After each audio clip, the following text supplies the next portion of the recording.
రైతు బంధు గురించి చంద్రశేఖరరావు మాట్లాడుతుండు. మరి చంద్రశేఖరరావు మతుండు మాట్లాడుతుండో మందేసి మాట్లాడుతుండో నాకైతే అర్థం కాలే.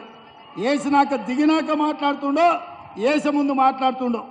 రైతు బంధు పథకం వేస్తలేరని ఓ సన్నాసోడా, సోయలేనోడా, చవట, దద్దమ్మ, దిక్కుమాలినోడా, దివానగా నువ్వు దిగిపోయినాడు మా బట్టి విక్రమార్క గారి చేతిలో 7 లక్షల కోట్ల రూపాయల అప్పుతోని దివాలా తీసిన సంసారం మొత్తం దివాలా తీసి నెత్తి మీద 7 లక్షల అప్పు పెట్టినావు. ఆయన గట్టోడు కాబట్టి బట్టి ఎట్లో గట్ల తట్టుకొని ప్రతి నెల 1వ తారీఖు నాడు జీతాలు ఇస్తున్నాడు, పెన్షన్లు ఇస్తున్నాడు. ఆయన చేసిన అప్పులకు, ఆయన పెట్టిన ఉద్దరలకు 5,000 కోట్లు నువ్వు చేసిన అప్పులకు కట్టిండు. 27,000 కోట్ల రూపాయలు బ్యాంకులకు చెల్లించిండు. ఇవాళ ఆల్రెడీ 69 లక్షల మంది రైతులుంటే 64 లక్షల మంది రైతులకు రైతు భరోసా పథకంలో వాళ్ళ ఖాతాల పైసలు వేసిండు. ఇక మిగిలింది 4 లక్షల మంది రైతులే. మిత్రులారా, మీరు రాసుకోండి. ఈ తెలంగాణ రాష్ట్రంలో కాంగ్రెస్ వచ్చిన తర్వాత రైతు భరోసా పథకంలో 7,500 కోట్లలో 69 లక్షల మంది ఉంటే ఆల్రెడీ 65 లక్షల మందికి రైతు భరోసా పథకం వేసినాం. మిగతా 4 లక్షలకు ఈ నెల 8 తారీఖు లోపల ప్రతి చివరి రైతు వరకు, ఆఖరి వరకు ఉన్న వాళ్ళకు అందరికీ రైతు భరోసా పథకాన్ని మిగిలిన బకాయిలను చెల్లించే బాధ్యత మాది.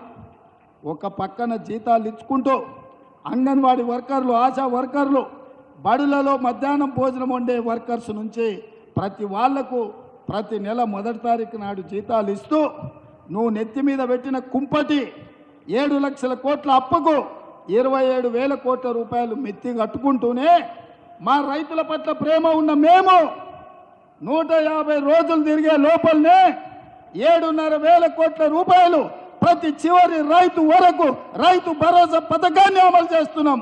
ఈ సన్నాసి సోయి లేకుండా వచ్చి కేసీఆర్ దిగిపోయిండు, రైతు భరోసా ఆగిపోయింది అంటాడు. వస్తావా నువ్వు? మే 9 తారీఖు నాడు అమరవీరుల స్తూపం ముందు చర్చ పెడతాం. అమరవీరుల స్తూపం సాక్షిగా ఈ రాష్ట్రంలో ఎవరికైనా, ఏ రైతుకైనా, అది ఖమ్మం కావచ్చు, కొత్తగూడెం కావచ్చు, ఆదిలాబాద్ కావచ్చు, అలంపూర్ కావచ్చు, అచ్చంపేట కావచ్చు, కొడంగల్ కావచ్చు, లేకపోతే మదిర కావచ్చు, ఏ రైతుకైనా ఈ నెల 9 తారీఖు లోపల ఏ ఒక్క రైతుకైనా బకాయి ఉంటే నేను సవాలు చేస్తున్నా, అమరవీరుల స్తూపం ముందు ముక్కు నేలకు రాసి క్షమాపణ చెప్తా. ఒకవేళ అందరు రైతులకు రైతు భరోసా పథకంలో నిధులు వస్తే నీ ముక్కు నేలకు రాసి క్షమాపణ చెప్తావు ఆ చంద్రశేఖరరావు అని నేను అడుగుతున్నా. ఆయన సిగ్గులేనోడు, ముక్కు ఎట్లాగింత పొడుగుంది, రాసినా రాస్తాడు. ఏంటంటే రాస్తే కొంచెం అరిగితే పోయేదే ఉందిలే, ఇంత పెద్దగా ఉందని. అట్లాంటోడు ఈరోజు ఈ రాష్ట్రంలో మనకు ప్రధాన ప్రతిపక్ష నాయకుడు ఉన్నాడు. అది మన దురదృష్టం. ఇదే కాకుండా అల్లుడు రైతు రుణమాఫీ ఎప్పుడు చేస్తామని నేను ఆ సన్నాయోనికి చెప్పిన 15 ఆగస్టు లోపల చేస్తారా భయ్, నువ్వు చేసిన అప్పులు కడుతున్నా, జర కూడా తీసుకోవాలి సంసారాన్ని కడతా అని. నువ్వు 15 ఆగస్టు లోపల చేస్తే నేను రాజీనామా చేస్తే సవాల్ అన్నాడు. సరే మంచిది, రాజీనామా పత్రం జేబులో పెట్టుకో అని మన సిద్దిపేట పోయి చెప్పిన. ఈ సిద్దిపేటకు శనీశ్వరరావు పట్టుకున్నాడు, 15 ఆగస్టు లోపల వదిలిస్తాను. ఇప్పుడు కూడా కొత్తగూడెం నుంచి ఈ శనీశ్వరరావుకు సూటిగా సవాలు విసురుతున్నా, సూటిగా సమాధానం చెప్తున్నా. 15 ఆగస్టు లోపల భద్రాచలం రాముల వారి సాక్షిగా రైతులకు రాష్ట్రంలో, రైతులకు తెలంగాణ రాష్ట్రంలో 2 లక్షల రూపాయల రుణమాఫీ చేసి ఈ రాష్ట్రానికి పట్టిన చీడ పీడ శనీశ్వరరావును సిద్దిపేటలోనే పాతరేసే విధంగా రైతు రుణమాఫీ చేసే బాధ్యత నేను తీసుకుంటా.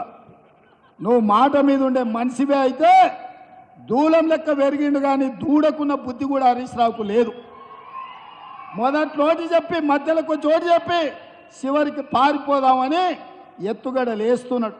అందుకే తెలంగాణ రైతాంగానికి నేను మాట ఇస్తున్నా, 15 ఆగస్టు లోపల 2 లక్షల రూపాయల రైతు రుణమాఫీ చేసి మీ రుణం తీర్చుకునే బాధ్యత నాది, మా మిత్రుడు బట్టిది, మా మంత్రి తుమ్మల నాగేశ్వరరావు గారిది, వ్యవసాయం గురించి తుమ్మల గారికి ఎవరు చెప్పాల్సిన పని లేదు. ఆయననే సొంతంగా వ్యవసాయదారులు లుంగి కట్టుకొని వ్యవసాయం చేస్తాడు. గెలిస్తే సేవ చేస్తాడు, లేకపోతే వ్యవసాయం చేస్తాడు. అవునా? ఆయన కంటే ఎవరికైనా వ్యవసాయం గురించి తెలుసా? తాతకు దగ్గు నేర్పుతున్నాడు ఒకడొకడు వచ్చి వ్యవసాయం గురించి. అందుకే మిత్రులారా, ఆసరా పెన్షన్లు, అందరికి ఆసరా పెన్షన్లు కూడా ఈ 9 తారీఖు లోపల అందరి ఖాతాలో పడతాయి. ఇవాళ దింపుడుగల్ల మాస చంద్రశేఖరరావుది పుట్టి పిల్లి శాపనార్థాలకు పుట్టిది ఎగిపడదు అన్నట్టు రైతు భరోసా పుల్లనన్న పెడితే ఓట్లు వస్తాయేమో, విద్యుత్ కోతలని అబద్ధాలు చెప్తే కోతల రాయుడి కింద కోస్తే ఏమైనా ఓట్లు వస్తాయేమో, ఆసరా పెన్షన్ వస్తలేదని అబద్ధాలతో బతకాలని అనుకుంటున్నాడు. నీకే అవకాశం లేదు చంద్రశేఖరరావు, నీ పని అయిపోయింది. నీకు దింపుడుగల్ల మాస కూడా ఉపయోగం లేదు. ఏమున్నా బీఆర్ఎస్ పార్టీ కాటికి పోవాల్సిందే. కారు గుర్తు అనే దానికి తెలంగాణ సమాజంలో తావు లేదు. అన్ని సమస్యల్ని పరిష్కరించే బాధ్యత మేము తీసుకుంటామని మిత్రులకు నేను అందరికి తెలియజేస్తున్నా. ఇక బీజేపీ నేను చెప్తానే ఉన్నా, 400 సీట్లు ఇస్తే రాజ్యాంగాన్ని మారుస్తారు, రిజర్వేషన్ల